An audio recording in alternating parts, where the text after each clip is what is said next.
Awang na cembu melande teman yuni baca sukre saya yang salam China temnang. Denia kado nyu mapalande yi lo bu pon wabu menyongam bai bu nyu yong nang tukai. Denia bu tai demu lak cine. Apalan awian ocean nang. KBCM pemenuk sucing men me.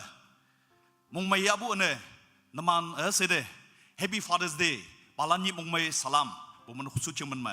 China temnang. Palana sede kawanga cilau sang sau pai ang tampa. Sabu hipak me pemenuk bumbung tam ilak cina tahu hipak yanang. Anyene tinji bu special taidam me. Taidam sima yau matam lak cina decoration committee kaya. Yong maye teman pulpit stage nam no tambung inang tu kay pemenuk sucing ane pangyuhaman me. Namana sede menyong pabo tong alan China tam nang kawanga yalak penaman tam moi mantam si. Decoration committee lan sahayu ce. Ayam buat ini bu taidam. Wangai ngoe simaya matam lak cine. Teman bay woman ministry, youth ministry lan yonga sangnya ke tuiling baibu. Teman nginang tu ke namana sedio pemen sucing men me. Menyong pabung alan China tam nang kawanga yalak pe moi mantam si. Atau sama ne tini bu taidam mayong me. Nyolai lak cine. Teman bay Reverend Tramo evangelist yade nyekha se pemenuk sucing de woman ministry lan kaya ngaulan ya bai butang teman tai siang yang yada tong buki ya wong bung tu show mango ya boy noksa tu show akong tu show mango ya boy tu kong ko ma ang tu yang tinyi bu do tai dam wangai ngoi tham lak chine ya hebak khayang nan phayang pai ok pu chine KBCM pemenuk sucing men me teman bai Reverend Nyuma Changmude yong mong mai kawang men me mong mai se ya bo dong alan China tam nang kawang nang ayen nang tui show ne ninong nok sa de chelo sang sau pai semelam pe me kawang moi man tam siu se pemenuk sucing men me so kono ha dong alan China tam nang denyi putai dem me teman pai soshan palan atam denyi teman pai om yenang ha dong lo nyome teman pai jem mosa fellowship pastor new site ia pungjing town pemenuk me Father's Day tayo na speaker na uyang wanang to kay tui show chingne kemyong lak chungalam chingne tinyi bu tayo chingniu teman mo ilan na yupu macam house atong alan China tamnang wongbongaw heke cha China tamnang mon unit IEF lan prayer and fasting olak date 19/6/2024 6 AM to 12 noon nyui chinga KBCM yobnok amay ba alang ba ma yalak chingne heke tayo tamyang wanang to kay mon unit mabu IF member lan atau fasting and prayer tayo mo omlak chine China tamnang tobo tam kawang mikti siwa tamlak chine atam hakia haunang teman bhai Miss S Manu stenographer urban development Kohima ma first salary tobo full pay rupees 40,170 pangonang ana teman bhai apa ya yang apa ayen mai me ang tambu man makawang de menyong pha se yang hayim lana tobu 780 manyanyan ba phanang pa ya yang de ngoi tambu chune kawang de menyong pha se yang mong mai tobu rupees 1,000 phanang taman pai pai che wai phongyin Konyak Zaklomward ban ngam si Konyak piu pas pong man ma mong mai tobu rupees 1,000 phanang Miss Yanyu Mansa pupu wang beng beli ngoi bumen me mong mai dobu rupees 500 panang kari sak bumen me kawang de menyong pa dobu rupees 2,000 panang teman by retire engineer and Mrs. H Tolong mancing Zaklomward June likeng chine mission de jambu rupees 2,000 panang papu ian nok salan de kawang moi mantam si bumbong halan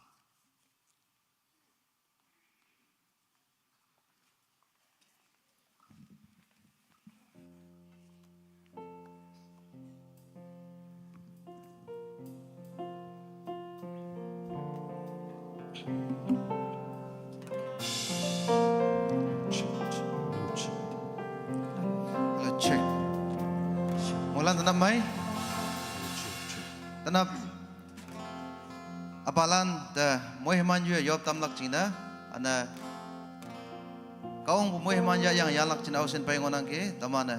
Awana kaung the miyong pa tawai jam se sa tamana.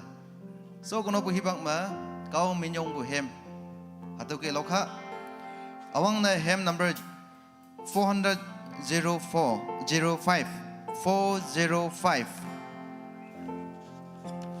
wang sem ayong jin da ngobu kan bu aba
Cha ye go hymn number 404 Yang Jing mai bu Yang Jing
Yelak Bahem Jam 403 403 Katok ma apa yayang ke yanang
Yelak Bahem number 406 Kawang liye ngaipu apa yimlan 406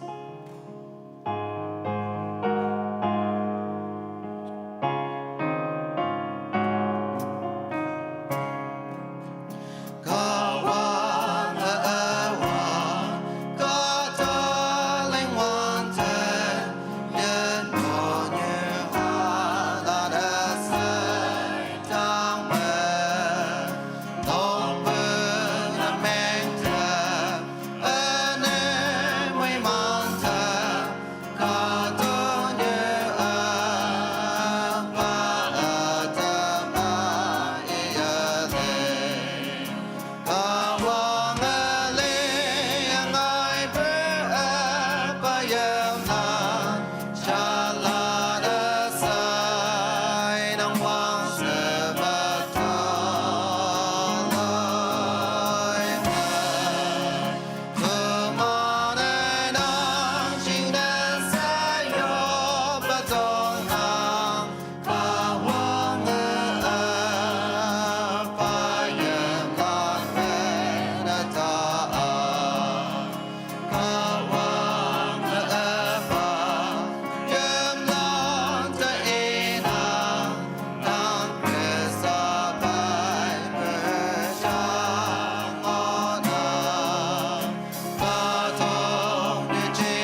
Ilak pa mulan dan napmay. Tumane. Tuiwang alok lak chine se. Hymn number 341. Epatan gay.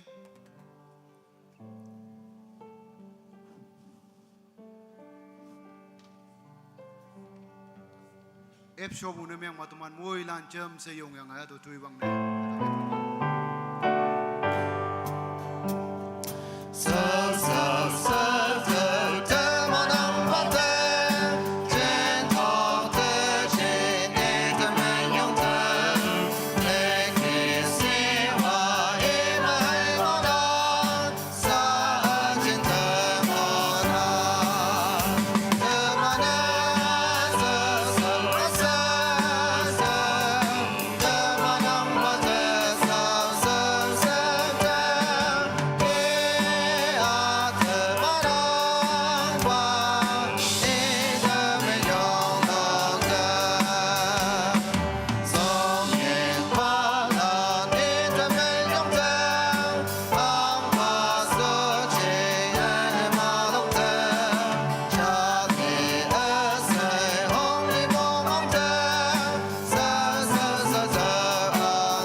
Tuman muilan na anu kata yang boy wang tang kau wang tuman muilan de hatau ba hibak yang ayen namai muye mana tambu chine se wang ne ide minyong pha to we hatau me chende wang shim pha angbu tini bu speaker new KBCM Reverend Apam Weibu Shoshan Palan Women Pastor Weibu Shoshan Yulan Youth Associate Pastor Moibu Office Paris Executive Council ane toba Father's Day me lak chine se town jila mangobu hamba naw mailan toy towalan womnyu kha halan numan sei de pune ya bu ngau yilak po China damnang tobe jam se hatoba nyujing me sab jambu apalan de youth ministry hayang soko ministry min me Happy Father's Day greetings yelak panumande China damnang. Towe tini tuman chuna tailak taidam hatoki e hoganing. Konyak Baptist Church Mon Palan Nyih 16 June 2024 hibak 10:30 am. Ngaumik payong lana noksa miktisiwa fathers the family glory. Proverbs 17 verse 6. Nhiều lê lạc nhiều, Reverend Trang Môi Evangelist KBB. Trong ba, chế nào nhám po, Vice President KBCM Y. Tàu tàu ngô năng. Item number 1, ka wang ngau iyang ayop lak, new ema chailon ex social new. 2, Palan de yi lo bu hem ngau, nyai nau chaying youth executive. 3, Tobu shailak hay tak Palan jing na yop lak, Reverend H. Moba Pastor KBCM. 4, Palan jing na yop lak, nyai nau T. Motion Associate Pastor Women. 5, Kalay ja haulak, Sunday School Department in charge, Sunday School Superintendent. 6, Hemlock Lak, Pumenok Choir. 7, Kawangau Ya Yang Pailak, Nyawlelak New, 30 minutes. 6, Tuitam Akong Yuk Payan Sholak, Taitam Matuki Tamonang, NBA Taman Hibak Yan Lakin, Seta Ingo, Tokai Tamane, Taitam Mango Bukie, Kawangau Yang Yuk Lakinese, Nuhema, Nang de Hibak Eptamnang.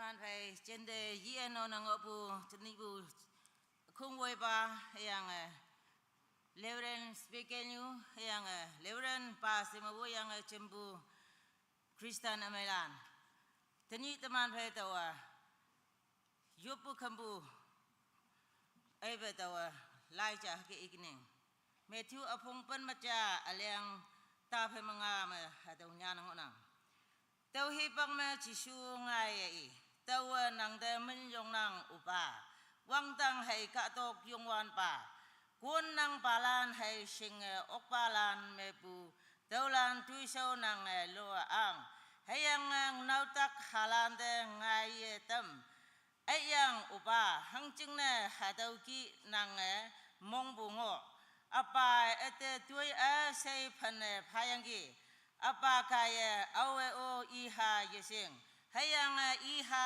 hayang au de iha i ata de ngai tamlap chingne mungnang iman kaya ipa awe o yesing mulan men meta o yopu hi pagya kan achao hayang ayan wang tang ka wang upa nang sipsi nang yayang hilakpa nang ha Jesu Krista hadau ka dong yu de li yang ibu ni nyu hibak amai me o yung wan ba ka wang beng le iya hadau ka dong yu me Abraham kie Isaac Jacob kie Noah kie hang sina nang sausan walan ayan phan na pha hadau lan kie yung wan ba ka hadau mon chira dan ma ching bu ka da lan ching leo minyong phalak bung bong si yang tai tam ling pai bu yo me dening 2024 wang beng me Dinyo hadam taitem ayong saling ngonang.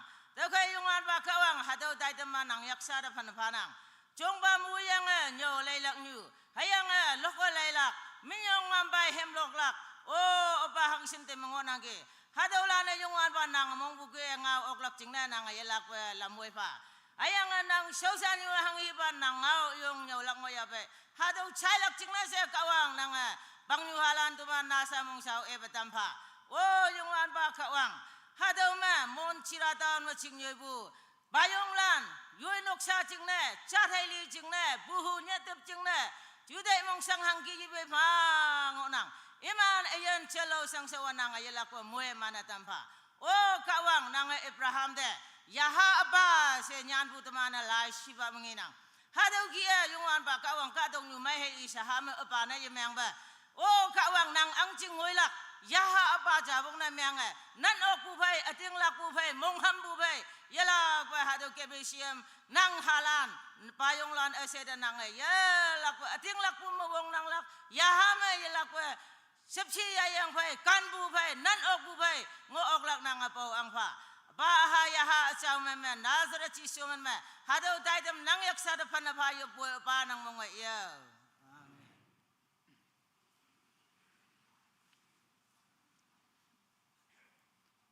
Tuman moilan min me yupatambu na lai itambu anyu de yelak pe minyong phabungau yelak pe China tamnang sa tumane taitam number 2 mango bukie Palan de yi elo bu hem ngau nyai nau chaying youth executive i de hipak emnang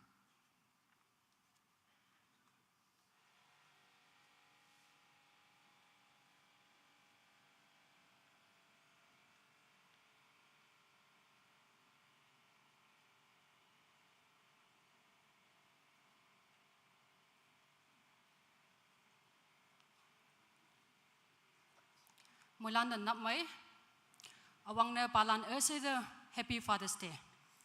Palan wang yao. Pai bu ba apu lungwang pangsam nep. Pai lang hanso nene wang leng pau ba yong. Chang upong shek yang yong wan ba min hung. Pai bu ba pangya loi bu lu pong yak. Ha wan bang mong ong bu le nyu sang wang hen. Ham nong sang shi benap nyu ya loi bu ba. Halan kan sang benap halan loi bu long. Kadong yu sang shi wan de ngoyang vine ten bu ba. Noksa sang shi benap mong sang ki bu ba. Chinyo yang li wang sham li li de nan tuman yen bu ba. Kadong yu okai se tuman de kunjong malam hau bu ba. Okai sang bu yihi luwa pon bu ba. Yadak sang shen honga pangchen ngoy wan do. Mongsa sang shi hangki ki yi bu ba. Pai bu ba a yaat yasai lamja na yoi. Pai bu ba tuman ulak chingna pau mai tuya mayong nyak wen pai. Tuman chingna pai bu ba wodo shi hai bua ngam sau sau. Tuman yen lak chingna sang ching ma yonga pum lang ta chen bua pai bu ba oleng. Chak wan tok ma pai bu Palan nyam ong yang. Palan ese chin lau sang sau mui man ang pa. Amen.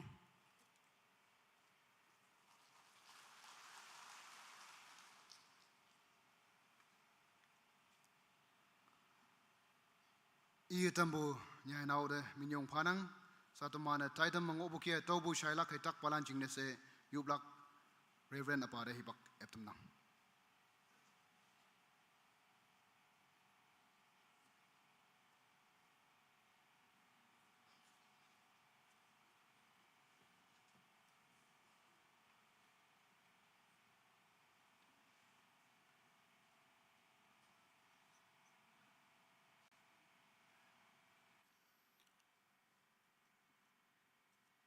Tenap tau mu umbu Palan de Palan Nyih mong mai salam pumanuk mu bujilak pa China damnang pai bulan say poniak nang nam noa woye bai bu noksa hayem nyong numando mong mai poniak bu pumanuk sotching mu bujilak pa China damnang kawang da domana to bu falak tau sama kawang ngau tau hadau ki inang hayang hadau ma sausan ban pai ya teman pai to bu sai nam no tam galang Nomana yui chingna kadong ma shihingin ta yo amakan ma shek hai mat ha meang nang hayang amakan ma ku pawa meang ong nang hayang ku nang hayang boy noman chingna shihingin wangdang ma yoya amakan ma shek yichi ma met iman yimeang ok hayang amakan ma ku palana meang yong hayang yeku hang chingna amakan ma noman shihingin ngo taugan ma noman mongjango ngonang sadomana kawang da tobu fabu toba ya baya yobekembu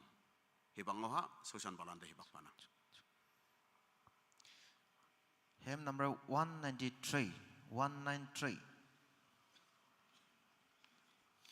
Dona no man pan pong asayo tao nang an hang hao he pa kaya ya asai to ching ma yo yang a to tao nang yan ye pa wa ching ching a y nang sa tao a ting la ka tok ta yong wan pa y nong hui hai ma na ya pa ning ya pai hai ya ya pa la to ku thao a tiếng lắc bơ se ya to quan te in lam vui bơ ya man nghi wan te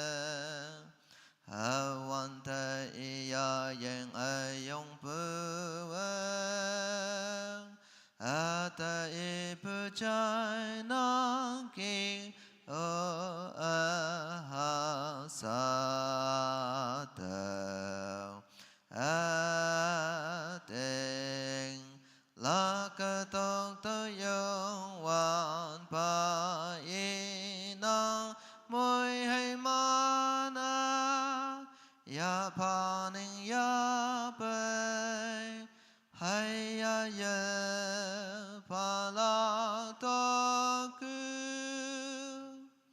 tao ai yan ita pa na pa yang king tao ang pu hai mong ham pu asai ni ma tek pu hang he o ya ten o i ya i pu tao chai na o a ha sa tao a tình la ca tộc tơ yong wan pa e nang hoi hay man a ya pa ning ya pai hay ya ye pa la to ku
tau yo be bak ya kaning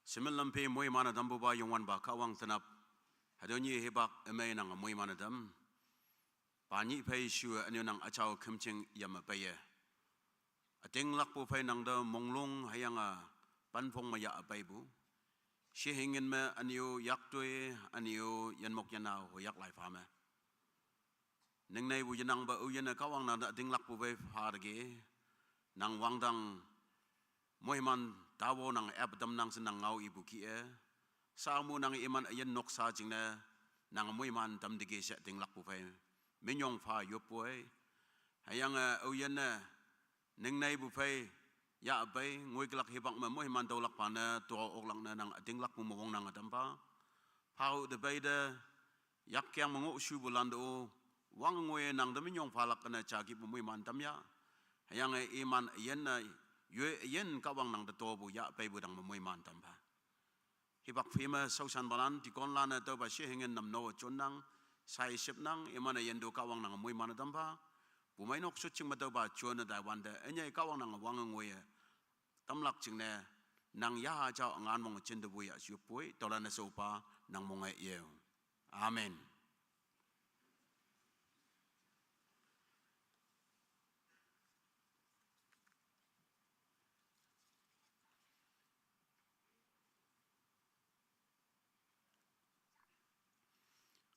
yop bai bu kia takaden balan jing ne sedomana yop lak hayang adoma kada mabu takaden ngok nang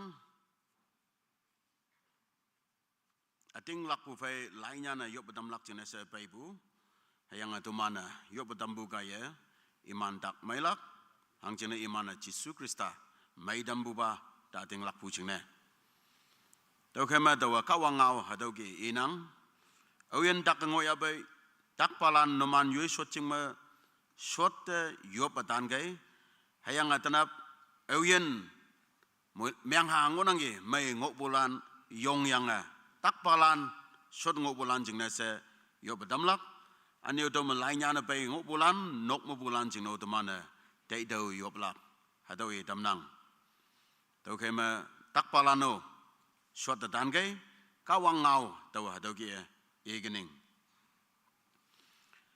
tau khai numan mai lak ching ne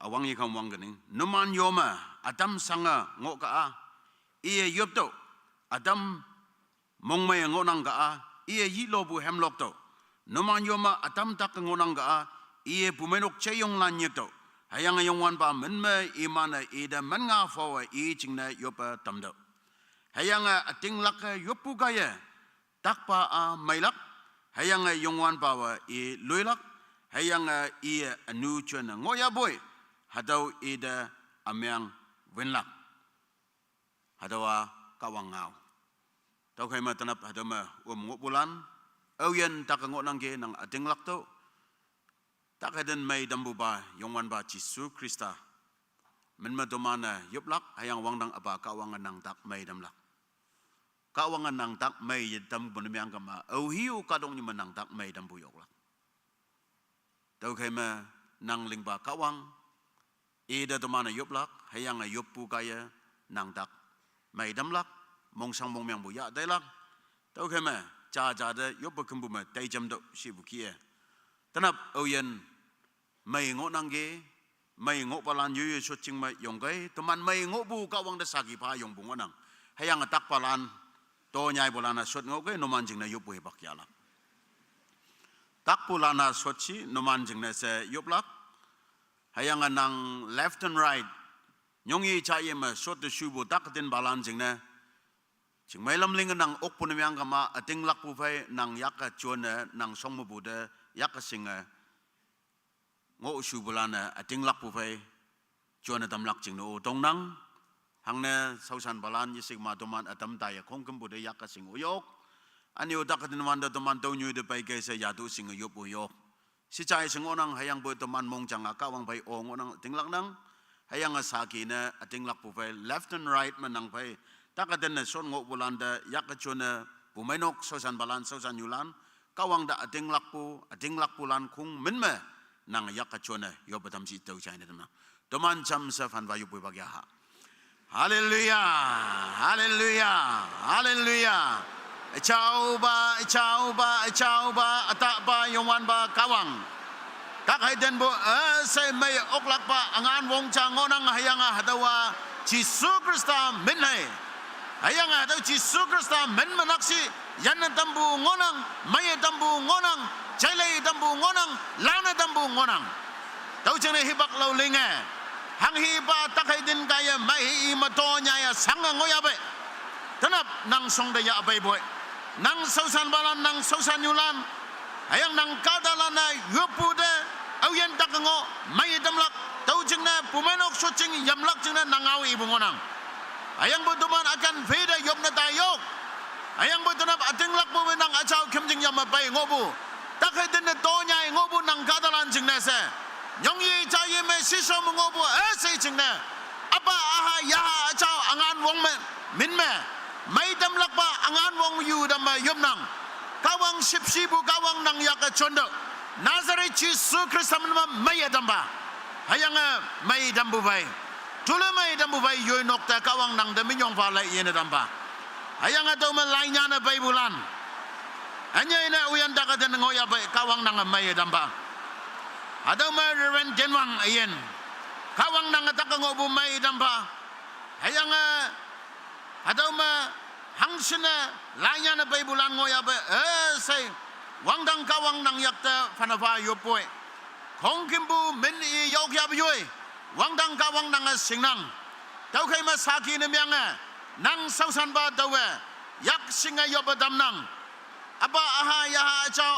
kawang chamalim ngobu kawang nang angan wong kaye hada meminya na bay ngobu takadan balanda yanyi ba Jisu Kristus men mai damdo lana damba hayang dak mai dambu sa yichi hayang boy wang dang kawang iman ayen mai chele bu ya mai ngana damba hayang iman ayen me aniu kawang nang chinno bau damba tau khe menang kadalan ating lak bu phai yak singa chuan yo badambu dang ma kawang nang atuling lang sa ating lang nang menang menyong boy hayang nang kimjing de pai yo ya ba yoi sao yoi noksa phong chong ma online ma da yo ba kimbu de la ye shot yo ba ngop bulan do o Nazareth Jisu Kristus man ma chondo hayang nang mai dam do hayang nang mai dam bu angan wong teman moilana tau dige sa ating lak po ayong pai วังดังกะวังนังไม่ยองยบนังตอลันโซปังนมงเอยวอาเมนกะวังมวยมัน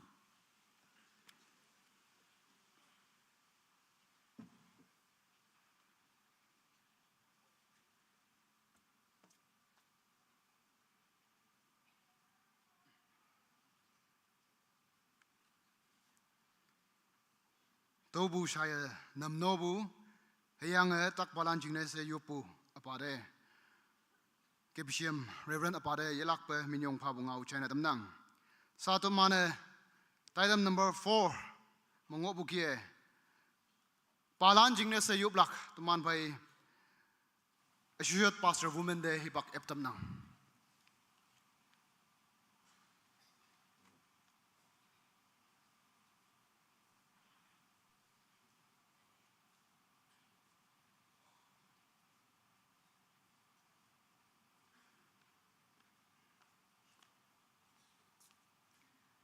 Mulan na may awang na balan the Happy Father's Day teman sekokung department bu cai tamnang yang kapan da teman pai hadau ma timing save na meng bu na Asia bungaw yi ngok ba straight away to the point speaker the words of gratitude hadau ke etamunang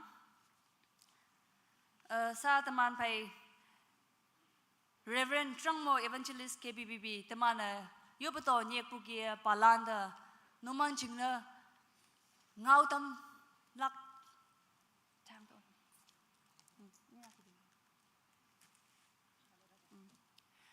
ngau tam lak jingna tau ki e the request na mengwan te he pak phawak pu jingna awang na skokung anyo youth department lan pumenok in general mong mai bungau ha tau chai dam nang teman he pak te changbo khai ma tau ki it appreciate na meng buna token of love as a token of love ajinga bu ato teman pumeno ka temangon nang ato ya lak chingna teman pai tini bu speaker da ato tangai lak chingna nan peng nang anyo teman pai reverend pastor ato handover na meng lak chingna ide hepak ep tam nang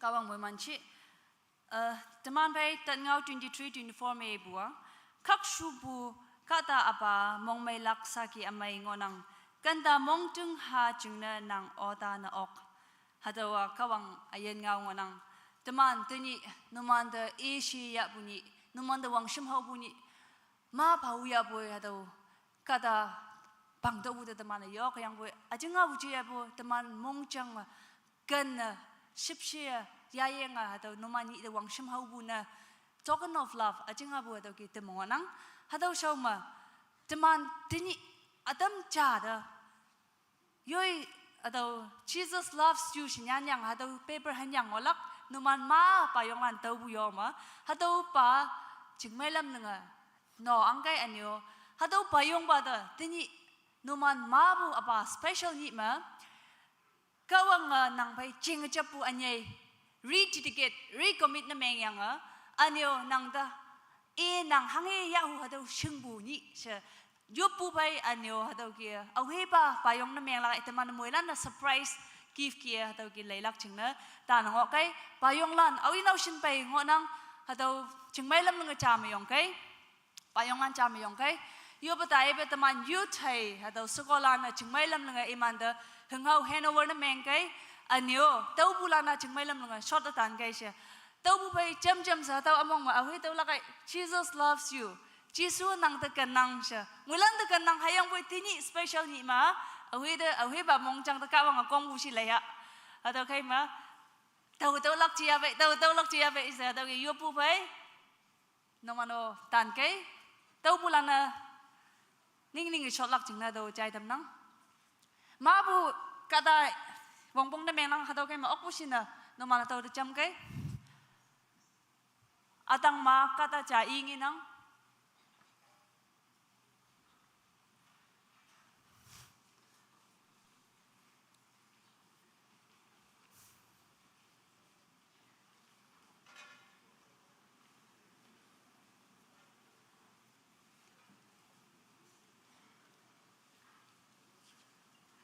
lấy yêu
anyo Adam jano mando moya Kong bu do no Hama sa hado sha ibukia Jesus nang da kan nang cha Jesus loves you siyang hado among mahan bu au he ma tawai chung mai lam nga yak hong ke Oh mai digi hado ta pai ke ba Payong nan Kong kumbu lucky ones ngonang hayang pwede niya fortunate one. Kawang yahu busingbu. Siya teman te yang yopu bay daw special gift surprise ito hena war na meng nang mong may yabu na meng mamula na yak pakoka.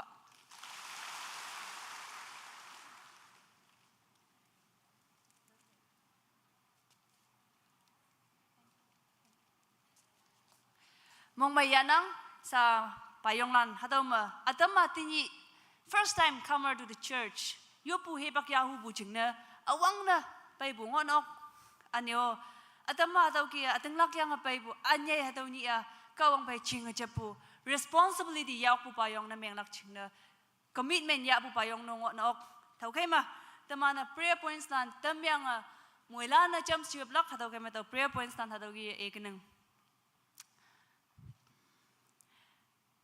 Prayer points number 1. Responsibility. As a head of the family, shinga ya okpu payong na meng tamfa siyaplak. Nok siya payong asyang nakawang alungbu. Hataw yishing bu payong lano manang. Hayang boy, payong ja responsibility as a head of the family. Asyang. Bumma asyang payong onang. Nok siya ma asyang payong onang. Hataw asyang payong yoy responsibility shinga okpu payong na meng tamfa siya. Awang pa points mataw yuplak. Shinga ngonang hadaw dokta anyay reminder kia. Ni sepu ba ma society ma ngauteng pai wanglam lambu payong na meng tampa yuplak. Ngauteng tateng pai society woyok pu payong na meng tampa yuplak.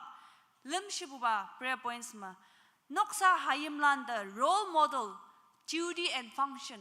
Payong ba apa nang dalayang apa kia apa hau bulam ma apa tengkak kem bulam yuma kem lakay siya. Hidai ang bua role model. Hadaw hayim lana noksa kadalan na jing saw yubilan na nang delayang. Hadaw ki ngooklak wanglam amay wang nang bupay duty and responsibility as a role model. Yaoklak wong yu yublak. Please se bubama. Jinlaw sang sawa takka siyang pumabu yang ang pas yublak. Hadaw ki atam kadong yuma jinchoban mabupay. Adam kadalan, adam hayimlan, adam nokshalan apa yinang bungo nang hayang boy tini adam ngobu apalana. Jinlaw sang saw bupay, takka siyang pumabu yang ang atam pa siuplak, beli si bupama. Aw yina adam ngobu kadong yu apalan yinang ba iman mong siyang mumeng ngoya ba iman jingna wangtang kawanga iman kadong yu apana, kadong yu anyuna ang atam pa mong yung bupay iman tapaw tika ang pa sa. Hataw prayer points lan ya yang payong lan ajay apalan chodang wanda teman muilan alaw lana anyu lana hayim lana yut lana kong kumbu yong yang sa ibu prayer points la ya yang iman jing na teman muilan na yupa jam si yupa hallelujah ba nang teman yong fanang nang kan bu nang ship bu kami nang oh hallelujah ba teman adong ba palan jing na oh ba jinglaw sang so bu Naksama ba responsibility ya ako ba yung nameng at amak sinuyo ba tanong? Wangjang kawang ayan kawang nakpo kawang oh hallelujah ba na naman yung kapoy. Nakakan po ako minang nangasipse po ako minang. Tani nangamoy man tampo niya bak siyang naman yung panang hallelujah ba nang naman yung kapoy. Nangatamanda kan po ako minang tamanda sipse po ako minang. Oh ba responsibility ya ako ba yung panameng at pa. Oh, hallelujah ba. Duty and functions. Ayun lang yung role model. Aba dalayang oh, aba kiting kakangolak. Aba dalayang society ma ngauteng tatang bay wang lam ba na. Chinlaw sang so buhay. Nakasang mabuyan na ang tambu ba aba na uba iman dalayang mahalak. Daw kay mao yung wan pagkawang. Nang daman yung panang nangakan po nangasipsebo ako minang hallelujah ba na naman yung kawang. Ang dang kawang Jehovah kawang. Hataw Palan special prayer for the fathers. Imagine niyo banda. o yung man pa oba nang achaw ya hai man pa mo kay nang subse man pa mo kay wang tang kawang ayan kawang naku kawang hallelujah o oba na taman yung power nang chumay nang subse man tang mo kay wang tang kawang ayan kawang hadaw mo o oba nang amoy man daw mo na may mo hallelujah oba nang taman yung panang nang ba moy man bu ayan lan nang moy man bu ba nang liyang ayang ayebu sapat ni holiday oba nang dakhamlak ni ma kadong yu wanglama edishem pa ibu kia Father's Day palan jingna oba edishem bu ni imanda oba imana shangbu jingna imana tamanda oba hayimlan da noksalan society yanak jingna shangbu da e shebu ni na tamana oba adaw ni observe na meng bu ni ma palan jingna yoba jamboy oba nang kong gumboy man mongsang chude singnang hayimlan da noksalan da ye bu mongsang nang singnang hadaw balan mongsang mongmeng bu ba nang pengawan da nang chan pa hayang oba kawang iman da chinlaw sang saw bu pai noksama responsibility ya ok pa yong na ngautung dadang by society wo ok pa yong na hayimlan da noksa kadala na iman da layang apa ya mi makemoklak na hadaw gi role model ng ok pa yong chan meng atampao sa wang tang kawang ayan kawang ta hadaw mo ngobu pa yong lan nang tapan na pa Jinlaw sang sa buyo, moy man yu, jisuman yu po ito lang asayo pa ng mga iyo. Amen. Kawang moy man chin.